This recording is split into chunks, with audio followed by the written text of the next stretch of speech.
let's jump in, my lovely ladies. So today I want to talk about self-esteem, okay? Self-esteem and self-love in terms of allowing yourself to fail along your weight loss journey without thinking that you're a failure, okay? Without having that line blurred, okay? Because it's very easy to think you're a failure and then just stop. Okay, it would be way too easy, and there's way too many excuses out there. It's too easy to do. So I want to shed some light on that today, and I want you guys to be leaving this call full of self-love and an action plan on how to build that self-love more tangibly. Okay, so I want you, with that paper and pen you have in front of you or your phone, I want you to list 10 things you love about yourself. Love, not just like, love. 10 things you love about yourself, okay? Not 9, not 11, 10 things. And I'll give you a couple seconds. It can be as simple as I like my eye color, or it can be complicated like I love my unconditional love for my children. It can be anything you can think of. Just 10 things, jot them down really quick that you love about yourself, okay? And when you have those 10 things, I then want to make another list, okay? So the next list you're going to make, I'll give you a couple more seconds. So once you're done with the things you like about yourself, then I want you to make a list of the things you don't like. 10 things you don't like or you want to improve on, okay? So it could be like the cellulite on my thighs or my anger issues, whatever pops into your mind, okay? So you have 10 things you like, 10 things you don't like about yourself, okay? Write those lists out. I'll give it about 20 more seconds. Doesn't have to be fancy, just got to be honest. And usually it works the best if you don't think too hard. Just say the things that pop off in the top of your head, okay? Now, you have these two lists, okay? And which one took the longest to figure out? Which one took the longest to figure out? Which one did you really have to think? Which one did you stop at like 5 and you're like, oh, now I got to think? Probably the things you like about yourself. Right? Probably the things you like about yourself. Unless you've been a fit queen for a while, then you love yourself. But it is so easy to make a list of everything we don't like. We have it ready at all times in the top of our head. This is what I do wrong. This is what I do wrong. This is what I suck at. This is what I can be better at, right? It's literally ready at all times. It's usually the first reaction we have to anything, the first thing that comes to our head. And so we always feel less than, or we always feel incomplete or almost there. We're never fully where we're supposed to be. And that's a consequence of the society we live in. I think that's also a consequence of social media, right? Because how often do you scroll through social media and start comparing yourself, right? They have a nicer house, they have a happier family, you know, everything we compare ourselves with. So it's second nature to have a list of things wrong with us ready at all times, okay? But I want you to think about this. Who has a pet? Does anybody have a pet or has had a pet or knows somebody who you love their pet? So think of your pet. I don't know about you, but I'm like a crazy pet mom. I take pictures, I take video of my dog Ducky, and I love her to bits. She's so adorable. Like, you know when you just want to squeeze something? It's so cute. Just like, argh! Sometimes I just want to freaking squeeze her. She's so cute. And so think of your pet and all the pictures and all the videos you have. And if you were to pull out your phone or your camera and scroll through all the pictures, would you find one bad picture of them? Not a chance. Not a chance. Would you ever say, ooh, that's not a good angle? Never. Your pet's adorable at any angle, right? But think about when you see a picture of yourself. Where does your eyes go first? To your biggest insecurity. Your biggest, and any picture you look at, even if it's not of you, you go look to where you have your insecurity. And then you compare. Oh, well, she has a better chin than I have, better eyebrows than I do, right? So we say we have bad angles and there's a bad picture of us, but we love our pets unconditionally and they're goofy looking. But we never say, oh, they don't look good in that picture. Our arms are too big. Our bra's cutting into our back. My double chin is showing, right? So it's automatic. It's automatic. And it's time to start thinking of you as your pet. There's no such thing as a bad angle. you're either all in on yourself or all out. And a life of being all out is scary to even think about. So if you're all in and you really are all about health, all about weight loss, all about fitness, that means loving all of you. That means loving you when the camera's down below your chin, not just above you, right? Or a full body shot instead of just head up, all of you. You can't avoid it. You just accept all of it and have complete self-love. It takes time. So how do we increase the self-love? Okay, because there's always some type of self-loathing that pops up. So the biggest, most effective way to increase your self-love, okay, is to make yourself proud. Okay, make yourself proud, because it is the experiences and the things that you do that make you who you are and give you the confidence that you have, right? Are you confident before you've ever ridden a bike before?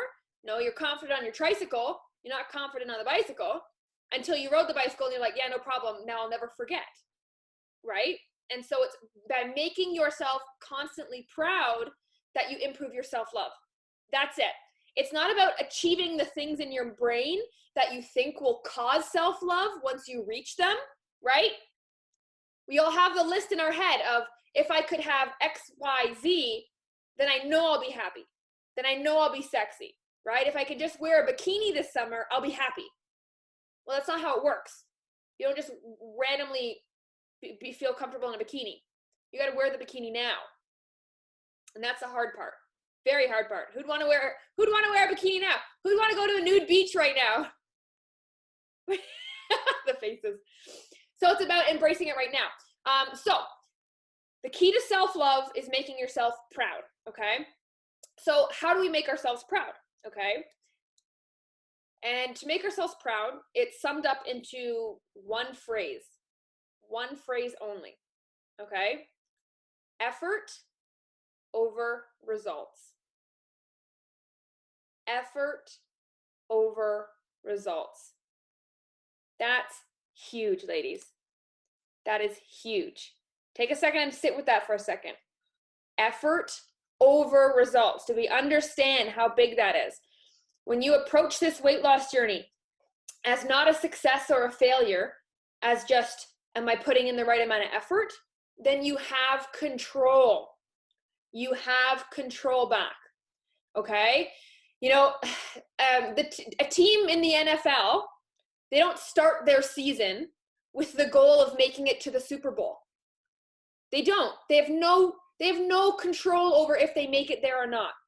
What they do have control over, and what their goal is how do I make every player on this team the best possible player they can be, get them to the Super Bowl, and then what happens at the Super Bowl? Well, that's chance. Because guess what? The other team was doing the same thing, becoming the best they can be. And then it's just chance. Who's the best of the best? So same goes to your scale number. The goal should not be a number. The goal needs to be the effort. Because guess what? You can wake up every day and have control over the effort. You have no control over what clothing size you're wearing or how fast it drops, over, if you're comfortable in a bikini or not, if the number on the scale is dropping properly. You have zero control that happens. All you can do is focus on the effort that you're putting in. And when that becomes your goal, you have complete control over this journey, and there's zero room for overwhelm. You will feel, when you feel yourself being calmer and not spiking in emotions, that's when you know that your effort is becoming the main goal. If you're listening to this and you still step on the scale and you get a little mini heart attack before the number shows up, because you're like, please be good, please be good. What are we praying for? What do you mean, please be good? Oh, yeah, you asked me, I'll make it good. What? No, you put in the effort and it'll show up.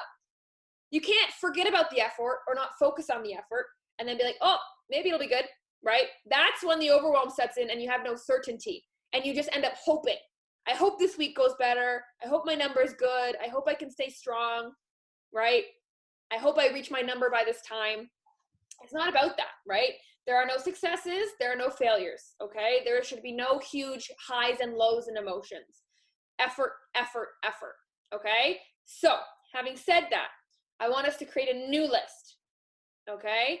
So, our new list, 10 things that you can add more effort to. 10 areas in your life that you need to add more effort to? 10. Where can we add more effort? Can I be, a better listener for my kids, more patient with my kids? Can I be better and add more effort into following my schedule, into going to bed on time? Whatever you feel that you can put more effort in. List of 10 things. And here's the good thing. Guess what this list turns into? Your goals. You just listed your goals. That's it. Whenever I ask, what are your goals? Whatever you think to yourself, what's my goal? What should my goal be? You pull out that list and you pick one on it and you add effort to that area. That is it. That is the only thing you should be searching for. That is the only thing that gives you the pleasure and shows you that you're progressing. Did you put effort in that thing? One of those 10 things. Do you get what I'm saying, ladies? How cool is that? You just wrote your goals out. That is where your energy and effort should be focused. And doesn't it give you more wiggle room? Doesn't it take the pressure off? You're like, okay, I just have to add more effort here. A little bit more time, a little bit more energy. And that is it. Then it doesn't become this confusing maze of where should I go next or why isn't my number moving? Oh, go back to my list, pick one, add effort, and the rest follows through. Okay? So that's what we need to take away from this. Write it on your forehead, tattoo it on yourself, put it on your bathroom mirror. Effort over results. That should be your motto for the next couple weeks, ladies, to rewire the brain. Effort over results. Wake up every day. How can I be putting in more effort? Okay? And there's 3 C's to effort. I call it the 3 C's to effort. Okay? Consistent, continuous, and constant. Okay? So this is where you can evaluate your effort. Okay? So beside each list or each item on the 10 things you want to add more effort to, okay, you can put which one of the 3 C's that you've done for that, okay? And then once you know that, you know the other 2 C's to focus on, okay? Or the other 1 C to focus on. So see, the first C in putting in effort, okay, is consistency, okay? How consistent has your effort been in these areas, okay? So the things you've listed, beside it, on a scale of 1 to 10, how consistent has your energy been, your effort? And what I mean by consistent is this, okay? If you're going to say a 7 out of 10, are you constantly a 7 out of 10 of effort in that area? Or are you a 10 out of 10 one day and a 2 out of 10 the other day? Is your effort consistent and stable? So where would you say your effort is? Okay, are you a 10 out of 10 in terms of my effort is stable at like a 70% all the time? So find out, is your effort consistent or is it up and down, big spurts, okay? Next C, continuous, okay? Is my effort continuous? Meaning, how long does it last? How long does your consistent effort last? Not your spurts, because you've been doing spurts your whole life. How long has your consistent effort lasted, right? Has it lasted longer than your inconsistent effort? Probably not. So what's the goal? What's the solution? Focus on getting consistent effort back. And then you've mastered the continuous effort, okay? And then the last C is constant, okay? So is your effort, has it been constant? And constant in the terms of, is it constant no matter what's happening around you, right? So you have consistent effort where your effort is stable and you're always giving forth the same, whether it's a 2 out of 2, if you're starting, or sorry, a 2 out of 10 and that's where you're starting, it's got to be a 2 out of 10 every day. Or is it a 7 out of 10? Okay, that number has to be the same. That's consistent. Continuous, how long has it been consistent? And constant, what happens when things don't go as planned and are unexpected? Can you be constant with your efforts? Not necessarily holding it at the highest level, but not dropping it down to a 0. Can you maintain some constant effort when things go crazy? These are your 3 C's of effort, okay? So all you're going to do is you go through the list of the 10 things that you want to add more effort to, your new goal list, and then you just take it one item at a time and rate those 3 C's. And then you know where you need to focus on.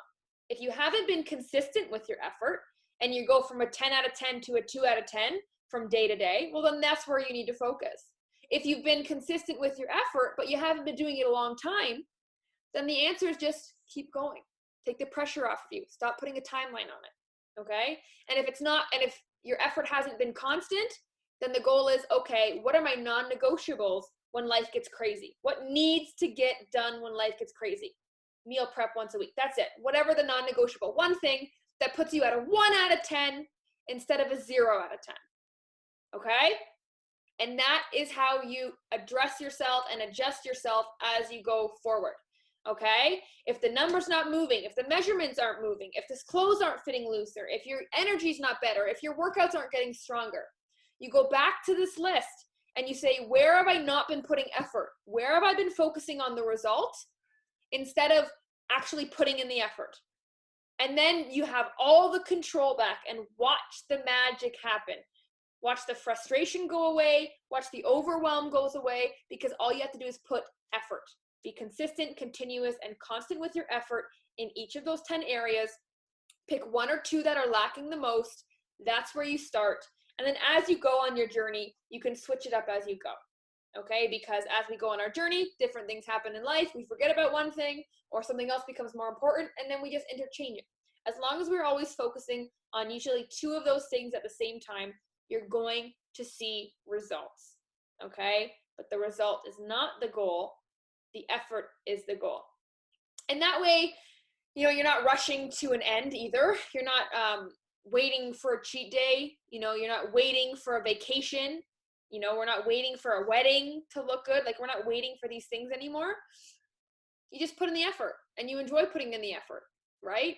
So, and then the real question becomes, if you truly embrace this concept that it's effort over results, if you were to never get results, would you still put in the effort? That's the real test.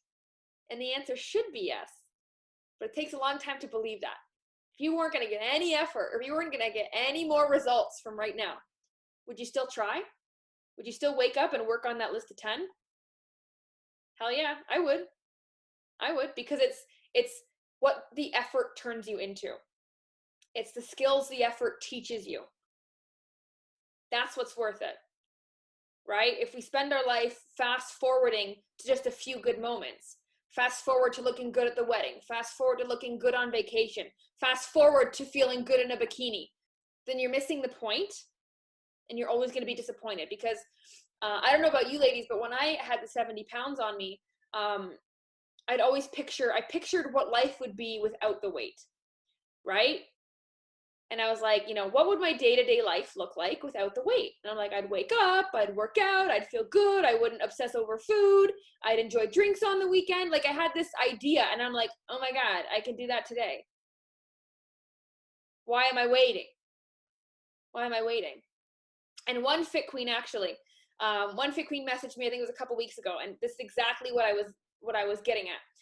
And she said something along the lines of, when I started Fit Queen, I had a goal of booking a boudoir photo shoot, right? One of those sexy photo shoots.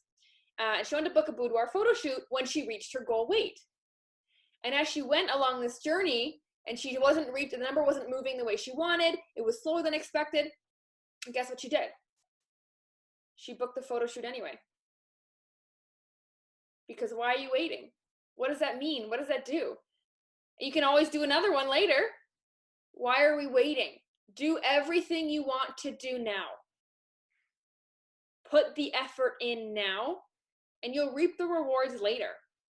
But why do we keep waiting for later? Because there'll always be something more you want. That's the comparison game we grew up in. With the social media, it's the comparison game you're always going to do. There's always going to be more. Once you hit your goal, you're going to be just as unsatisfied as you are now, and you're going to be working towards something else. And then you only feel really satisfied like 5 times in your life when you reached your goal for that split second before you made a new goal, right? So if anybody is thinking a goal, like when I reach my goal weight, I'm going to blank, guess what you need to do? Means you got to do it now, right? How scary is that? You're like, no, thank you. That's what you got to do. That's what you got to do. And another Fit Queen too, she's on right now. She was talking about how she recently started going through her closet, and, Coach Ryan always says, throw out your baggy clothes, right? Throw out your baggy clothes. She took it one step further, and she didn't just throw out all her baggy clothes. She threw out all her black clothes, even the clothes that fit. She threw out all the black clothes because, first of all, anybody who says they love black, sure. A whole wardrobe. Do you know how awesome you feel when you wear bright colors? Like, look at this freaking yellow thing. I'm like, I'm a sunshine. I'm a daisy. So she took it that step further, and she didn't even just, throw away the baggy clothes. She started getting more colorful clothes. She wanted to be seen, right? We think of, when I reach my goal weight, oh, the cute clothes I'm going to buy. Oh, this new wardrobe I'm already planning, right? Start it now. Be that person now. Do those things for yourself so you can give yourself more fuel to keep putting the effort in. Because if you keep looking for the result, it's very unrewarding, right? You're going to be waiting, and you're not going to be strong enough or motivated long enough to make it to those goals, right? If the number or that physical goal is the only goal, you're going to get tired along the way. Because there's nothing to excite you. There's nothing to motivate you. You're going to get tired along the way, and that's usually why we fall off, because we didn't reach the goal. But if your goal is just effort, you can reach that every day and be satisfied every day. Okay, ladies? So, motto of the day, effort over results. Say it to yourself until you mean it, until you believe it. You don't fully believe it yet. You don't fully understand it yet, because we still care about the number on the scale, right? But say it to yourself and you will believe it. Effort over results. And then what is that one thing that you keep saying you're going to do when you reach your goal weight? Can you do it now? Okay? And then use that list of the 10 things you're going to add more effort to as your new goal list. Print it out, make it fancy, put it on the fridge. That's your goals. That's what you wake up every day working towards. Putting more effort into, being more patient with my kids. Like, these are tangible things that you can control by putting effort into. Not the results, right? Having a better relationship with your kid is a result, right? You can't control if you have a better relationship. What you can control is, let me be more patient with my kid. Do you know what I mean? That's how we reverse engineer it. Focus on the process instead of the end. Okay, ladies? So really quickly, I want to see your takeaways in the comments. Lots of cool concepts today. Lots of things for you to sit with, okay? Lots to sit with today and figure out, where are you going wrong in the sense of putting so much pressure on yourself for a result, and how is that holding you back? And is it actually slowing you down? That's a good question to ask yourself, okay? And then just look at your list of 10 things and pick one and wake up and put effort into it. That's all it takes.